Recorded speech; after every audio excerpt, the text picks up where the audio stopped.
तो स्वागत है दोस्तों एक बार फिर से। और आज मैं आपके लिए लेके आया हूँ बहुत ही आसान रेसिपी। जी हाँ, आज हम बनाएंगे क्रिस्पी चिकन विंग्स। बहुत ही अच्छी रेसिपी है, वीडियो को पूरी ज़रूर देखें। अगर आप कुछ भी मिस करते हैं तो आप वैसा नहीं बना पाएंगे जैसा मैं आपको बता रहा हूँ। तो चलिए शुरू करते हैं।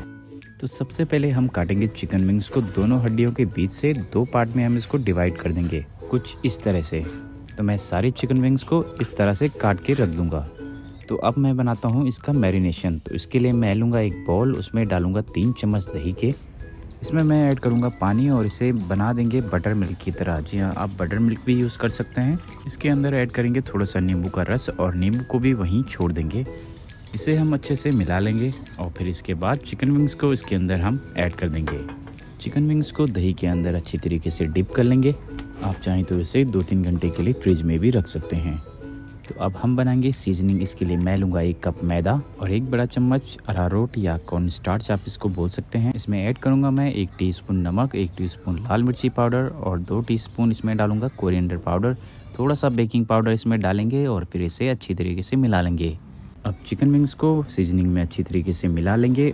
सीजनिंग में मिलाने के बाद चिकन विंग्स को एक और प्लेट में निकाल दें और इसे कम से कम 10 से 15 मिनट तक ऐसे ही रखें। इससे हमारे चिकन विंग्स और भी क्रिस्पी हो जाएंगे। और अब इसे फ्राई करते हैं।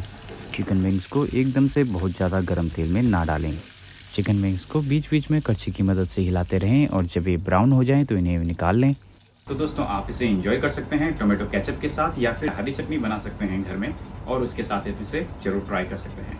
ये बहुत ही क्रिस्पी और टेस्टी डिश है। बच्चे भी, बूढ़े भी, जवान भी सब पसंद करेंगे। तो वीडियो को लाइक, शेयर और सब्सक्राइब करना ना भूलें। मिलते हैं अगली रेसिपी के साथ।